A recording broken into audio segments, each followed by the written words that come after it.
Bismillahirrahmanirrahim. Alhamdulillahi Rabbil alamin. Wassalatu wassalamu ala rasulina Muhammad va ala alihi va sahbihi ajma'in, amma ba'd.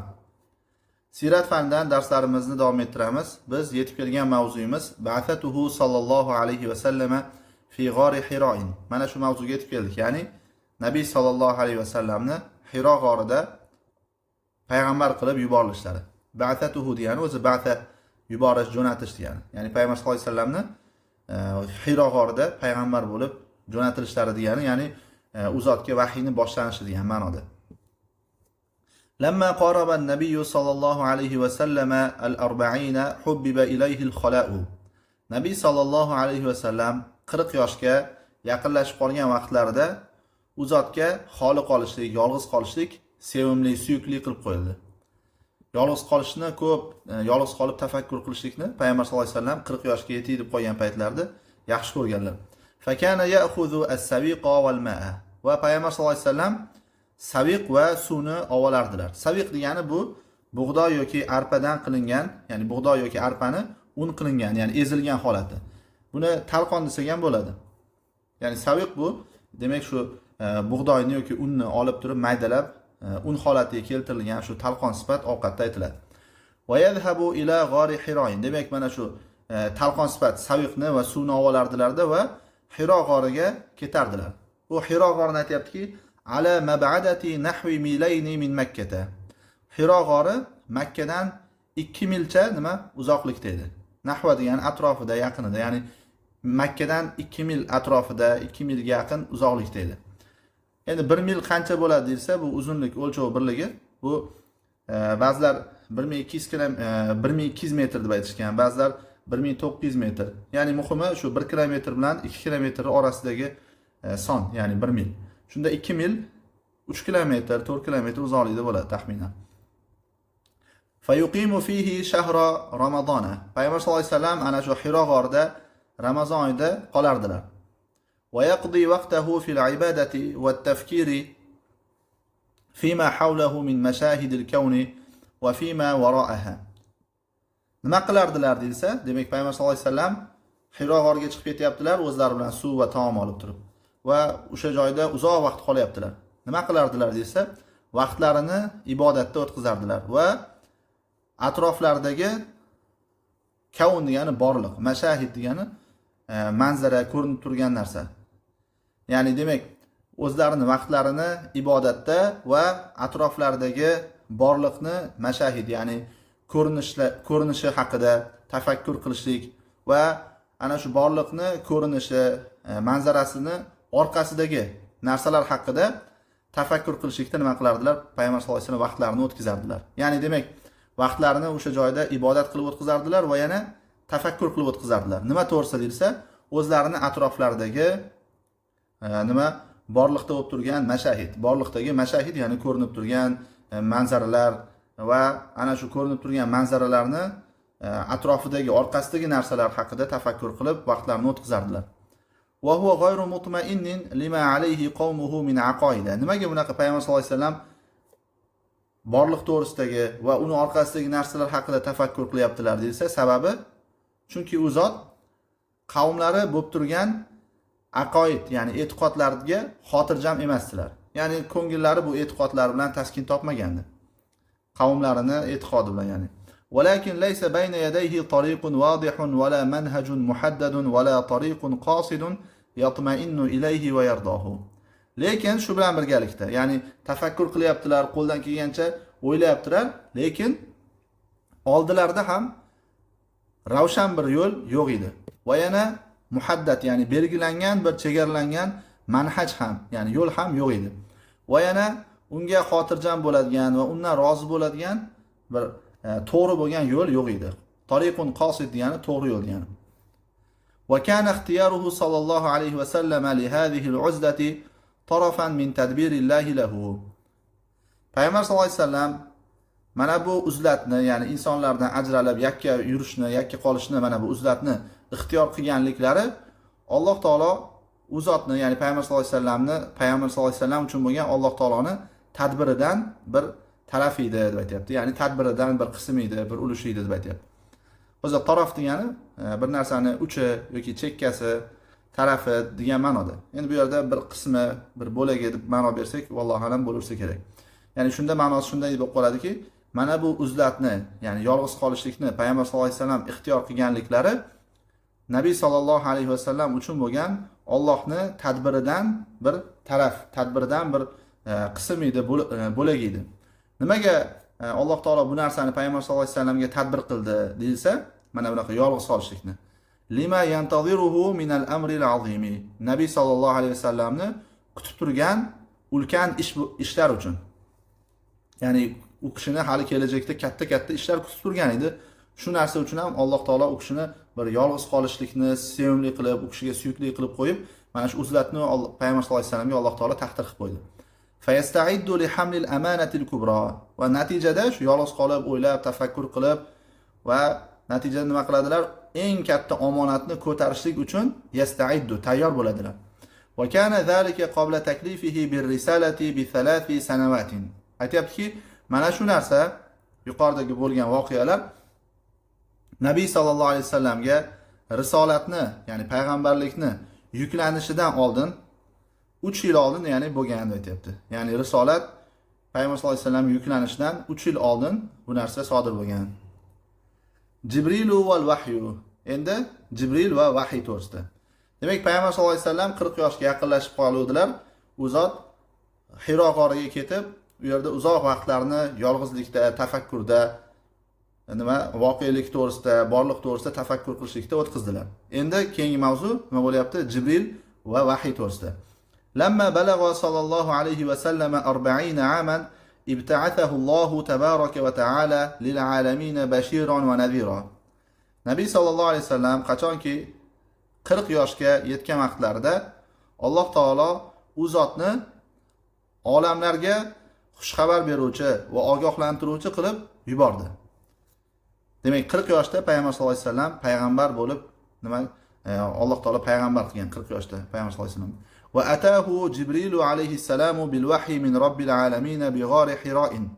Va Hiro g'orida Jibril alayhisalom olamlar Robbisi tarafdan vahiyni Nabiy sallallohu alayhi vasallamga olib keldi. Mana shu 40 yoshga yetgan paytlarda. Faqala iqra, va Jibril aytdiki, iqro, o'qing dedi. Faqala alayhi salatu vassalamu ma ana biqari'in. Nabiy sallallohu alayhi vasallam aytdilarki, men o'quvchi emasman, ya'ni o'qishni bilmayman. Chunki payg'ambar sallallohu alayhi vasallam o'qishni va yozishni bilmasdilar, ya'ni ummiy edilar. Qala sallallohu alayhi vasallam fa akhadhani fa ghattani hatta balagha minni al-jahda. Keyin aytibdilarki, payg'ambar sallallohu alayhi vasallam meni oldi, meni tutdi, ya'ni shu Jibril. Fa ghattani, va meni qisdi, ya'ni siqdi. Hattoki mendan jahdga, ya'ni mashaqqat, qiyinchilikka ketdi, ya'ni meni qiynab qo'ydi deyilyapti-da. Summa arsalani, so'ngra meni qo'yib yubordi. Ya'ni Jibril payg'ambar sollallohu alayhi vasallam ushlab, keyin qisyapti-da va keyin qiynab qo'yib, so'ngra qo'yib yuboryapti. Nimaga desa, payg'ambar sollallohu alayhi vasallamga tushadigan vahiyni va risolatni qabul qilishlikka diqqatlarini jamlashlik uchun va har xil boshqa sabablarni ham aytishgan. Faqala iqro, faqultu ma ana biqarin. Keyin yana Jibril iqro, o'qigin deb aytdi. Payg'ambar sollallohu alayhi vasallam men o'quvchi emasman, ya'ni o'qishlikni bilmayman. Faqala li fi thalithati. Keyin menga 3-chisida aytdiki, ya'ni Jibril yana ushlagan, qisgan va payg'ambar sollallohu alayhi vasallam qiynagan, qisib turib. Keyin 3-chisida oxirida nima deb aytgan? Quyidagi Iqro surasini avvalgi 5 oyatini o'qib bergan Jibril. Iqro bismi robbikallazi xalaq. Yaratgan Robbizni nomi bilan o'qing. Xalaqal insana min alaq. Insonni alaqdan, ya'ni lahta qondan yaratdi u zot. Iqro va robbukal akram. O'qing. Robbingiz eng karamli zotdir. Allazi allama bil qalam. Qalam bilan ta'lim berdi. Allamal insana ma lam ya'lam. Va insonga bilmaydigan narsasini, bilmagan narsasini o'rgatdi. Bu yuqoridagi mana shu Jibril va vahiyning nozil bo'lishlik qissasini Akhrajahul Buxoriy va Muslim, ya'ni Buxoriy va Muslim rivoyat qilib keltirgan. Endi keyingi mavzu ta'akhkhuru Jibril bil vahyi. Jibril vahiy bilan nima kechikishligi.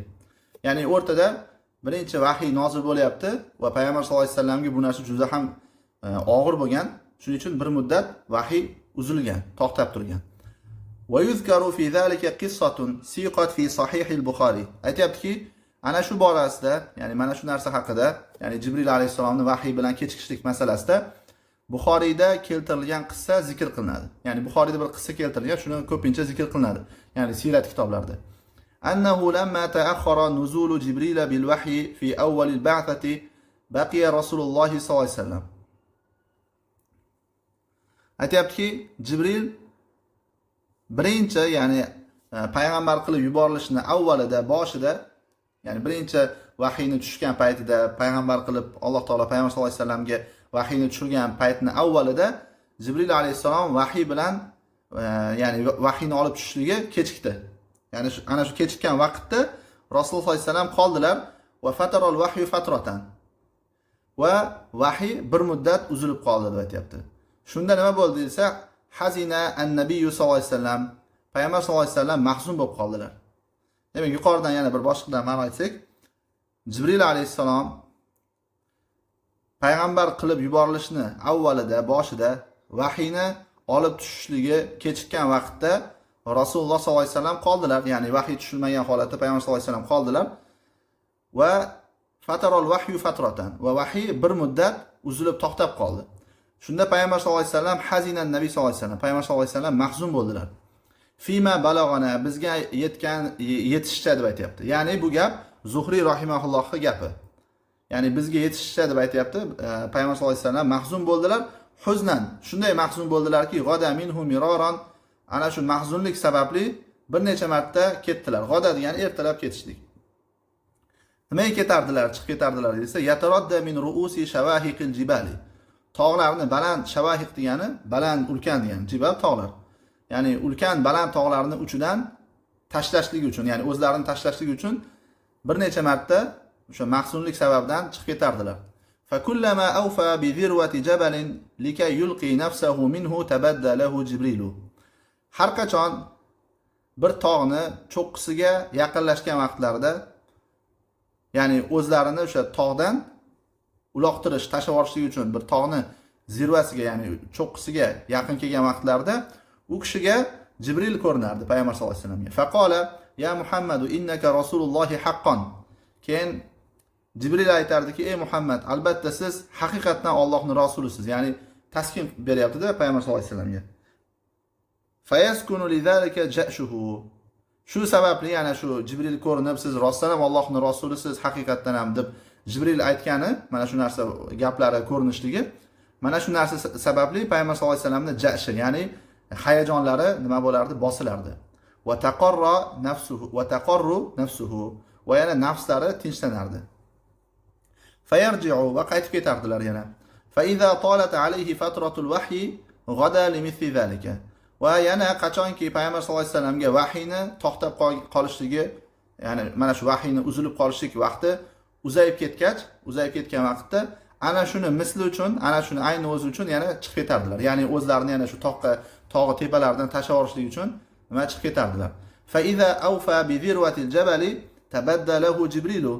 Va qachonki payg'ambar sollallohu alayhi vasallam tog'ni uchiga yaqinlashgan vaqtlarida u zotga Jibril ko'rinardi. Faqala lahu mithla zalik, va payg'ambar sollallohu alayhi vasallamga ana shuni mislini, ana shuni o'zini aytardilar. Ya'ni albatta siz Allohning rasulisiz, haqiqatan ham deb yuqoridagi gaplarni aytardilar. Keyin yana payg'ambar sollallohu alayhi vasallam o'zlarini bu tog' uchidan tashlab yuborishlik degan xayollariga kelgan ishni qilmasdilar. Yana qaytib ketardilar. Ya'ni o'rtada vahiy uzilib qolishlikda mana shu voqea bo'lgan deb turib keltirilyapti. Faidatun isroiyatun. Endi qimmatbaho foyda, yuqoridagi qissaga tegishli bo'lgan. Va sahihu fi hadha al-khabari annahu laysa mimma rawahu al-Bukhari. Aytayaptiki, bu xabardagi sahih so'z, to'g'ri so'z shuki, bu Buxoriy rivoyat qilgan narsalardan emas. Ya'ni yuqoridagi mana bu qissa Buxoriy rivoyat qilgan rivoyatlardan emas. Bal huwa min balagati az-Zuhriy. Balki u Zuhriyni balog'atlaridan. Ya'ni Zuhriyni keltirgan rivoyatlardan va laysa mavsulan, va u mavsul emas. Ya'ni o'rtada uzilib qolingan, ya'ni o'rtada sanatsiz kelgan deb aytayapti. Ya'ni uzluksiz bo'lgan, sanatsiz kelyapti. Mavsul emas degani, ya'ni mavsul vasala yasilu degani biriktirish degani. Mavsul degani ya'ni o'rtada sanat uzluksiz emas, balki o'rtada uzilib qolgan sanat. Fala tasihhu nisbatuhu ila an-nabiy sallallohu alayhi vasallam. Shuning uchun bu hadisni, bu voqeani Nabiy sallallohu alayhi vasallamga nisbatlashlik sahih bo'lmaydi deb aytibdi. Yuqorida aytdiki, Buxoriyning sahihida keltirilgan deb aytibdi. Mana bu Zuhriy rahimahullohning rivoyatini. Zuhriy rahimahullohning nima balog'atlardan deb aytiladi, ya'ni keltirgan nima rivoyatlardan. Bu Zuhriy rahimahullohning bu qissalari bo'lsin yoki shunga o'xshagan boshqa balog'atlari bor. Ya'ni keltirgan qissalari yoki asarlari ularni muttasil bo'lmaganligi uchun, ya'ni uzluksiz bo'lgan bir sanad bilan yetib kelmaganligi uchun bu qabul qilinmaydi deb aytishadi ulamolar. Shuning uchun bu ham maqbul emas. Ya'ni Buxoriy rahimahulloh o'zini sahih to'plamidagi shartlarini bu anaqa rivoyat jamlamagan. Shuning uchun buni qabul qilinmaydi deb aytishadi. Hop, keyingi mavzu Jibrilu yanzilu bil vahyi marratan thaniyatan. Jibril vahiyni ikkinchi marta olib tushadi. Demak, o'rtada vahiy uzilib qoldi va keyin bir muddatdan keyin yana qaytadan tushadi.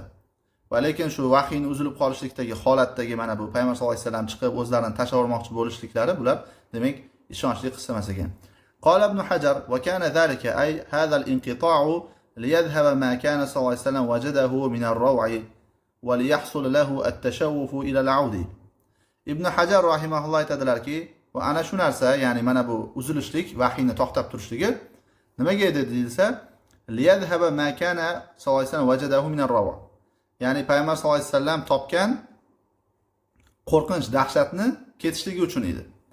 Va Payg'ambar sollallohu alayhi vasallam uchun mana shu aud, ya'ni vahiyni qaytishligiga Payg'ambar sollallohu alayhi vasallamning istaklari, xohishlari hosil bo'lishligi uchun edi. فلما حصل له ذلك وأخذ يرتقب مجيء الوحي أكرمه الله بالوحي مرة ثانية. Qachonki endi Payg'ambar sollallohu alayhi vasallam uchun ana shu narsa hosil bo'lgach, ya'ni qo'rqinch, dahshat ketib va yana qaytadan vahiyni u zotga vahiy tushishini istashliklari, xohlashliklari yana hosil bo'lgach va Payg'ambar sollallohu alayhi vasallam vahiyni kelishligini kuta boshlagach, Alloh taolo u zotni ikkinchi marta vahiy bilan u zotga nima qildi? Ikrom qildi. Qala sallallohu alayhi vasallam, Payg'ambar sallallohu alayhi vasallam aytadilarki, javartu bi Hiroin shahron. Bir oy Hiro g'orida e'tikof o'tirdim. E'tikof endi ma'lum, e'tikof degani bir masjidda ibodat uchun bir masjidni yoki ibodat qilinadigan joyni lozim tutishlikni e'tikof deb aytiladi. Ya'ni bir yerda ibodat uchun inson ajralib o'sha joyda lozim tutishligini, o'sha joyi lozim tutib ibodat qilib o'tirishligini e'tikof deb aytiladi. Demak, Hiro g'orida bir oy e'tikof o'tirdim deb aytayaptilar. Falamma qadaytu jiwari habattu. Qachonki e'tikofimni tugatgach, habattu tushdim, pastga tushib ketdim. Falamma istabtantul vadiya fanuditu. Qachonki vodiyning ichiga tushgan paytimda fanuditu, menga nido qilindi. فنظرت عن يميني فلم أرى شيئا ونظرت عن شمالي فلم أرى شيئا ونظرت أمامي فلم أرى شيئا ونظرت خلفي فلم أرى شيئا. Aytayaptilarki, u kishiga nima nido qilingan. Shunda o'ng tarafimga qaradim, biron narsani ko'rmadim va chap tarafimga qaradim va biron narsani ko'rmadim va oldimga qaradim, biron narsani ko'rmadim va ortimga qaradim, biron narsani ko'rmadim. Farafa'tu ra'si, keyin boshimni ko'tardim. Ya'ni osmonga qaraganlarda fara'aytu shay'an, bir narsani ko'rdim. Fa idhal malaku allazi ja'ani bi Hira'in jalisun ala kursiyyin bayna as-sama'i wal ardi. Bir mahal qarasam, menga Hiroda kelgan, Hiro g'orida kelgan farishta osmon va yerning o'rtasidagi kursi ustida o'tirgan edi. Faju'ithu ay fazi'tu minhu ru'ban. Ya'ni undan dahshatga tushib, qo'rqib ketdim, ya'ni dahshatga tushib ketdim. Ju'istuni fazi'tu deb o'zi sharhlab beryapti. Ya'ni dahshatga tushib qo'rqib ketdim. Ru'ban degani ham ya'ni qo'rqib, dahshatga tushib degani. Hatta havaytu ila al-ardi, hattoki yerga yiqildim. Fa ataytu Khadijata radhiyallohu anha. Keyin Xadicha radhiyallohu anhaga keldim, ya'ni ayollarning oldiga boryaptilar. Fa qultu zammiluni, dathiruni. Aytdimki, meni o'rab qo'yinglar, dathiruni, meni o'rab qo'yinglar, ya'ni ustimga biron narsani yopib qo'yinglar deb aytayaptilar-da. Qo'rqqanlardan qaltirab qolganlar-da. Va subbu alayya ma'an baridan. Va menga, ya'ni meni ustimdan sovuq suvni quyinglar. Qala aytayaptiki, o'sha hadisni rivoyat qiluvchisi, fadatharuni va sabbu alayya ma'an baridan. Yoki qolani foili Rasululloh sollallohu alayhi vasallam desak, payg'ambar sallallohu alayhi vasallam aytdilarki, fadatharuni, meni o'rab qo'yishdi va meni ustimdan sovuq suvni quyishdi. Ya'ni holatlari, mana shu dahshatlari, qo'rqinchlari chiqib ketish uchun. Fanazalat, va Alloh taoloning ushbu oyati nozil bo'ldi. Ikkinchi vahiy tushishi bo'lyapti. Ya ayyuhal muddaththir qum fa'anzir va robbaka fakabbir va thiyabaka fatahhir va rujza fahjur. Ey o'ranib burkanib oluvchi, turing va ogohlantiring. Va Robbingizni ulug'lang. Va kiyimingizni poklang va but sanamlarni tark qiling. Va zalika qabla an tufrada as-salatu. Mana shu narsa namoz farz qilinishidan oldin bo'ldi. Summa hamiyal vahyu ba'du va tataba'a. Va mana shundan keyin vahiy qizib va ketma-ket bo'lib ketdi. Ya'ni o'rtada bir vahiy tushdida uzilib, keyin payg'ambar sollallohu alayhi vasallam o'zlariga kelib olganlaridan keyin qaytadan vahiy uzluksiz davom etib qizib nima tushib ketdi. Vahiy ketma-ket kela boshladi. Ahrajahul Buxoriy va Muslim. Bu voqeani Imom Buxoriy va Muslim rivoyat qilgan. Faidatun isroiyatun, yana qimmatbaho bir foyda. Va hadhihi al-ayatu hiya mabda'u risalatihi sallallohu alayhi vasallam. Mana bu oyatlar Nabiy sallallohu alayhi vasallamning risolatlarini boshlanishidir. Va tashtamilu ala naw'ayn min at-taklifi. Va mana shu oyatlar taklifdan ikkita turni o'z ichiga oladi. Taklif degani ya'ni bir narsani topshirish, yuklash degani. An-naw'ul awwal, birinchi tur. Ikkita narsani o'z ichiga oladi deb aytayapti-ku. Taklifuhu sallallohu alayhi vasallam bil balaghi va at-tahdhiri. Nabiy sallallohu alayhi vasallamga yetkazish va ogohlantirishlikni taklif qilinishi, ya'ni buyurilishi, topshirilishi. Va zalika fi qawlihi ta'ala. Mana shu narsa Alloh taolaning ushbu so'zida. Qum fa'anzir, turing va ogohlantiring. Ya'ni endi turib ogohlantirishlikka buyurilyaptilar. An-naw'u thani, ikkinchi tur. Taklifuhu sallallohu alayhi vasallam bi tatbiqi awamirillahi subhanahu va ta'ala ala zatihi.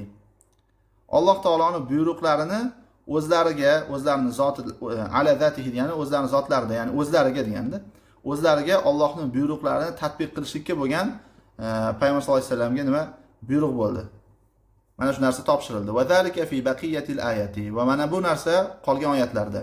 Ya'ni ana shu Muddassir surasining davomida ana shu narsalar keldi. Kaqavlihi, Alloh taolaning quyidagi so'zi kabi, va robbaka fakabbir, Robbingizni ulug'lang. Va qavlihi va thiyabaka fatahhir, va kiyimingizni poklang. Va hokazo. Endi keyingi mavzu. O'rtada ikkita savol bergan, topshiriq bergan, buni o'zingizlar mustaqil bajarasizlar. Keyingi mavzu aqsamul vahyi. Vahiyning qismlari. Va yanqasimul vahyu ila 6 maratiba. Vahiy 6 martabaga taqsimlanadi. Ya'ni payg'ambar sallallohu alayhi vasallamga vahiy tushishligi 6 xil ko'rinishda bo'ladi. Birinchisi ar-ru'ya as-sodiqatu. Sodiq, to'g'ri bo'lgan, rost bo'lgan tush. Va qad kanat mabda'a vahyihi sallallohu alayhi vasallam. Uni aytayaptiki, mana shu rost bo'lgan tush Nabiy sallallohu alayhi vasallamning vahiylarini boshlanishi edi. Ya'ni boshlanish vahiylari payg'ambar sallallohu alayhi vasallamga tushgan vahiy mana shu odatda nima bo'lgan? Sodiq bo'lgan, tush bo'lgan. Ikkinchisi annahu sallallohu alayhi vasallam kana yatamathalu lahu al-malaku rajulan. Ikkinchi holat, Nabiy sallallohu alayhi vasallam uchun farishta rajulan, ya'ni bir odam suratida namoyon bo'lardi, ko'rinardi. Fayukhatibuhu, va Rasululloh sollallohu alayhi vasallamga xitob qilardi, gapirardi, hatta ya'iya anhu ma yaqul lahu. Hattoki undan, mana shu farishtadan, inson suratda ko'rinayotgan farishtadan o'zlariga farishta o'sha aytayotgan narsalarini farishtadan payg'ambar sollallohu alayhi vasallam yodlab olardilar. Va fi hadhihi al-martabati kana yarahu as-sahabatu radhiyallohu anhum ahyanan. Mana bu martabada, ya'ni mana shu holatdagi vahiy tushishida sahobalar ham ba'zan ahyonan nima uni ko'rib qolishardi. Ya'ni mana shu vahiyni, mana shu holatini. Uchinchisi ma kana yulqihi al-malaku fi ru'ihi va qalbihi min g'ayri an yarahu. Farishta payg'ambar sollallohu alayhi vasallamga, payg'ambar sollallohu alayhi vasallam ruh degani qalblari, nafslari degani. Demak, qalblariga, nafslariga farishta payg'ambar sollallohu alayhi vasallam farishtani ko'rmaydigan holatda, ya'ni ko'rmagan holatda farishta payg'ambar sollallohu alayhi vasallam qalblariga, nafslariga tashashligi, ya'ni vahiyni tushirishligi, tashashligi. Kama qala Nabiy sallallohu alayhi vasallam, payg'ambar sollallohu alayhi vasallam aytganidek, inna ruhal qudusi nafatha fi ru'i annahu lan tamuta nafsun hatta tastakmila rizqaha. Albatta ruhul qudus, ya'ni Jibril meni nafsimga, qalbimga tashladi, ya'ni vahiy qildi. Nimani? Biror bir nafs hargiz o'lmaydi, hattoki rizqini komil qilib olgunga qadar. Fattaqulloha, Allohga taqvo qilinglar. Va ajmilu fi talabi, va talabda chiroyli qilinglar. Ya'ni Allohdan rizqini so'rashlikni, rizq talabini chiroyli qilinglar. Harom yo'l bilan nima? Rizqni talab qilmanglar. Va la yahmilannakum istibta'ur rizqi ala an tatlubuhu bi ma'siyatillah. Rizqni kechikayotganligini, kechikishligi, rizqni kechikishligi. Ya'ni insonning nazdida kechikishida bu albatta. Va aslida holat nima? Alloh taolo taqdir qilib qo'ygan vaqtda kechikmaydi. Lekin insonning nazdida mana shu rizqni kechikishligi sizlarni Allohga ma'siyat qilishlik, Alloh harom qilib qo'ygan ishlarni qilishlik bilan mana shu rizqni talab qilishlikka o'sha rizqni kechikishligi sizlarni olib borib qo'ymasin. Va la yahmilannakum istibta'ur rizqi ala an tatlubuhu bi ma'siyatillah. Ya'ni rizq kechikyapti deb inson qiynalsa, Allohga gunoh bo'ladigan ishlar bilan, harom yo'llar bilan rizqni talab qilishlikka olib borib qo'ymaslik kerak. Fa inna ma 'indallohi la yunalu illa bi ta'atihi. Chunki Allohning huzuridagi narsalar faqatgina Allohga itoat qilishlik bilangina erishiladi. Bu hadisni Bayhaqi rivoyat qilgan ekan va Alboniy sahih deb aytgan. Demak, muhimi bu yerda inna ruhal qudusi nafatha fi ru'i degan joy kerak. Ya'ni Jibril, Ruhul Qudus, Jibril meni nafsimga, qalbimga tashladi, ya'ni vahiy nozil qildi degan. Bunda demak farishta vahiyni tushirar ekan, qalbga tashlar ekan, lekin o'sha farishta min g'ayri an yarahu, uni ko'rmagan holatda, ya'ni. 4-inchisi annahu kana ya'tihi fi mithli salsalatil jarasi. Aytayaptiki, vahiy payg'ambar sollallohu alayhi vasallamga xuddi qo'ng'iroqni jiringlashiga o'xshash holatda kelishligi edi. Mana shu boshdan aytadigan bo'lsak, ya'ni 4-holat nima ekan? Payg'ambar sollallohu alayhi vasallamga vahiy qo'ng'iroqni jiringlashiga o'xshash holatda, ana shunaqa holatda kelardi. Va huwa sawtu waqi'il hadidi. Salsalatul jaros sharhlab aytayaptiki, salsalatul jaros degani bu o'sha qo'ng'iroqni temirga tegishligining ovozi. O'sha qo'ng'iroqni qimillatganda nima bo'ladi?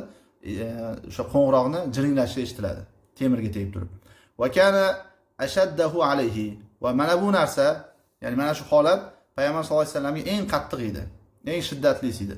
Hatta inna jabinahu la yatafassadu araqan fil yawmi shadidil bardi. Hattoki payg'ambar sollallohu alayhi vasallamning peshonalari qattiq bir sovuq kunda peshonalaridan ter oqib ketardi. Ya'ni vahiy mana shunaqa ko'rinishda nozil bo'lsa. Va hatta inna rahilatahu la tabruku bihi ila al-ardi idha kana rakibaha. Va hattoki Nabiy sallallohu alayhi vasallamning ulovlari Rasululloh bilan yerga o'tirib qolardi, agar ulovlarini minib olgan bo'lsalar. Vahiy tushish holati mana shunisi, ya'ni 4-holat juda ham og'ir bo'lgan deb aytibdi. Tuya o'tirib qolardi. 5-inchisi annahu yara al-malaka fi suratihi allati khuliqa alayha. 5-holat payg'ambar sollallohu alayhi vasallam farishtani, ya'ni vahiyni olib tushadigan farishta, ya'ni Jibrilni yaratilgan, ya'ni asl yaratilgan suratida ko'rishlari. Fayuhi ilayhi ma sha Allohu an yuhyihu. Keyin ana shu farishta payg'ambar sollallohu alayhi vasallamga Alloh vahiy qilishlikni xohlagan narsani payg'ambar sollallohu alayhi vasallamga ana shu farishta vahiy qiladi. Va hada waqa'a lahu marratayn. Bu narsa payg'ambar sollallohu alayhi vasallamga 2 marta voqea bo'ldi, sodir bo'ldi. Kama zakarallohu zalika fi suratin najmi. Ana shu narsani Alloh taolo Najm surasida zikr qilgani kabi. Payg'ambar sollallohu alayhi vasallam Jibrilni 2 marta ko'rganlar. Birinchisi ana shu Muddassir surasi nozil bo'lishlik holatida osmonda ko'rdilar. Bu birinchi holat bo'ldi. Bu Batha degan joyda ko'rganlar. Ikkinchisi bo'lsa Sidratul Muntahada, ya'ni Isro Miroj voqeasida ko'rganlar. Birinchi Jibrilni o'zini suratda ko'rishliklari Qur'onda Takvir surasining 23-oyatda mana shunga ishora qilingan. Va laqad ra'ahu bil ufuqil mubin. Dar haqiqat Nabiy sallallohu alayhi vasallam uni, ya'ni Jibrilni ochiq ufqda ko'rdi deb kelgan. Bu birinchi ko'rishlari. Ana shu Muddassir surasi nozil bo'lishlik holati. Ikkinchisi Isro va Miroj voqeasida ko'rganlar. Bu Najm surasining 13-14-oyatda zikr qilingan. Va laqad ra'ahu nazlatan ukhra 'inda sidratil muntaha. Dar haqiqat Nabiy sallallohu alayhi vasallam Jibrilni 2-marta ko'rdi, Sidratul Muntahada. Sidratul Muntahani oldida 2-marta ko'rdi deb oyatda kelgan. 6-inchisi ma awhahu Allohu ilayhi wa huwa fawqa as-samawati laylatal mi'raj min fardi as-salati wa ghayriha. 6-holat Alloh taolo payg'ambar sollallohu alayhi vasallamga vaholanki osmonlarni yuqorisida bo'lib turgan holatlarida vahiy qilishligi. Bu narsa Meroj kechasida bo'ldi.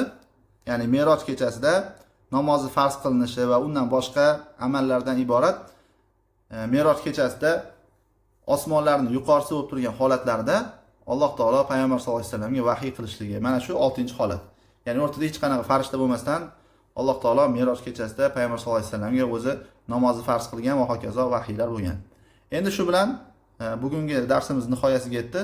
Keyingi mavzuyimiz Marahilud da'va, da'vatni bosqichlari degan mavzudan davom etadi. Vallohu a'lam.